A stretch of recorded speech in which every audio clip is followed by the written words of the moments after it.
Oh! Hey! What are you doing there? Why don't you come on over here? You're just in time to talk about some African violets. This is Jane at Green Side Up. That's going to be our topic for today. I've got some little historical facts about African violets, and I've got some tips for care. So, here we go. Now I have to tell you, I have to use my notes for just a moment on this guy's name. Have you ever wondered how things get their name? For instance, African violet. Well, I've got a little history about that.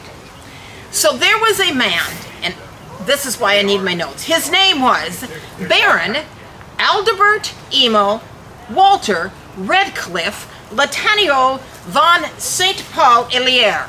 So this baron, as I will call him, was in Africa, Tanzania actually, and he happened to go and discover these violets, but they weren't called African violets at that time. He gathered the seeds and he sent them to his father, who was kind of a horticulturist back in Germany. The father raised the seeds and he developed the African violet. This happened in the late 1800s, 1894 or something like that. The violets were sent to the United States. They ended up in New York. Now, as you know, New York has this thing called winter. And the African violets did not do well in New York in the winter because, well, they came from Africa where it was nice and warm. It wasn't until the 30s when fluorescent lights became available. That means there would be more light, that the fluorescent lights helped these African violets to thrive. And African violets have been very popular houseplant here in America, and probably other places too, ever since. They are one of the most beautiful flowering houseplants that you can get. As I said, African violets are one of the most popular blooming houseplants available. They have these beautiful fuzzy leaves, and they come in a variety of colors, from white to pink to purple, and different colors in between. Contrary to popular belief or myth, African violets really aren't all that hard to take care of. I can do it. You can do it too. I'm going to give you a few tips on how to keep your African violets looking nice. And then you too can enjoy the beauty of African violets in your home for years to come. All right, so I'm going to give you some tips about how to keep your African violets looking nice. Tip number one, don't grow them outside. They are definitely a house plant. Although they are very beautiful and the temptation might be to put them out all over your yard, they will not stay looking nice out in your yard. They need to be watered not on top but underneath. If you water on top, the leaves are going to turn, well, basically ugly. Also, they cannot handle the full sun, especially like here in North Carolina. Again, they would scorch. So, keep these as house plants in your house. Do not put them outside. Tip number two is their lighting. Although they like bright light, they do not want hot, direct sun on them. This is a house plant that you're going to move a little bit away from the window.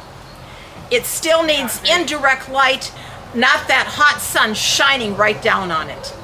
As I said, they didn't do well in New York when they first came because they didn't get enough light. They can handle, for instance, fluorescent lights or grow lights, but just be careful that it's not too much, too hot. So indirect sunlight. The next tip has to do with watering. African violets don't like a cold shower any more than you do. So you're going to be watering African violets with lukewarm, room temperature water. They also do not want to be watered on top because I said it will make the leaves, well, icky. So you're going to take a container, a little, well, this is a big container, but a container, put some water in it, put your African violet into the container. You're going to let it sit there for, say, 12 to 24 hours, more or less. When it is heavy to the touch, you'll know that it's watered, it'll be dripping. You take it out of the container and it is watered. You can water your African violets, well, again, when they get dry. When that pot is light to the touch, it's time to water. The next tip about African violets is spacing. An African violet doesn't mind being crowded in its own pot. In fact, it kind of likes to be a little bit crowded. However, if you have several plants, you don't want them all touching each other. You don't want them crowded together. You'll need to give them a little space. The reason for this is that if there is any kind of disease or bug that's going around, you don't want it going from this plant to this plant to this plant. If you give them space, it's much healthier for the plants, and it's less likely that they will catch whatever the other plant has. Kind of like you know, if you stay away from someone that's sick, you're less likely to get sick. So spacing, if you have several plants, but they can be crowded in their own pot. Because your African violets are going to be in indirect light, they're not going to be sitting right next to the window. You are going to have to make sure that they get even light. So, for instance, every time you water them, or maybe once a week, you're going to give them a little rotate. See, you're just going to turn the pot. That way all sides will eventually get that sun that's coming through. So just remember to rotate your African violets periodically, probably every time you water them. That way they won't grow lopsided. Rotation.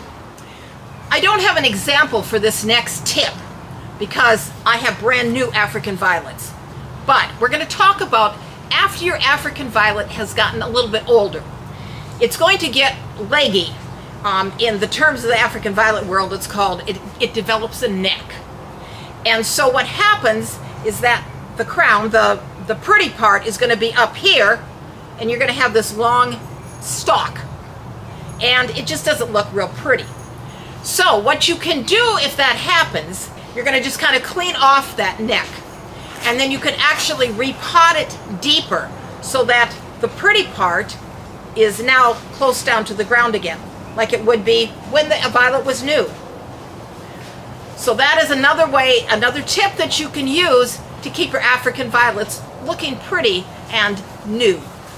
If your African violet gets too big for its pot, there are pots available that are specifically for African violets. So one that I have here, it's actually a two-part. See, it comes apart like this.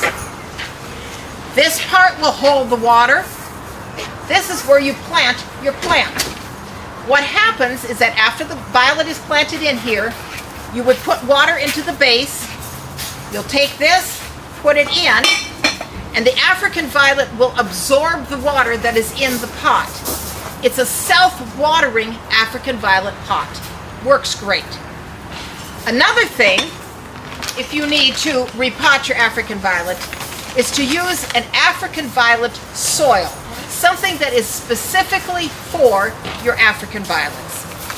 By using the correct soil, the correct pot, and also, of course, the correct fertilizer, you can keep those violets looking nice and blooming for a long, long time. Another thing to keep not only your African violet flowers looking nice, but any flowers that you have, is called deadheading.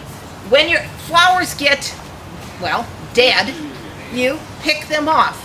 It's a pretty simple tip, but it will keep your flowers looking nice. It will keep them blooming for a longer period of time. I hope that you've enjoyed the video. I hope that you've learned something about African violets, about their care. They're really not all that difficult to take care of. Even you can do it. Like I said, I had some and they lasted a long time. They were beautiful. I loved looking at those flowers in my house. This is Jane at Green Side Up, wishing you a very good day and happy growing.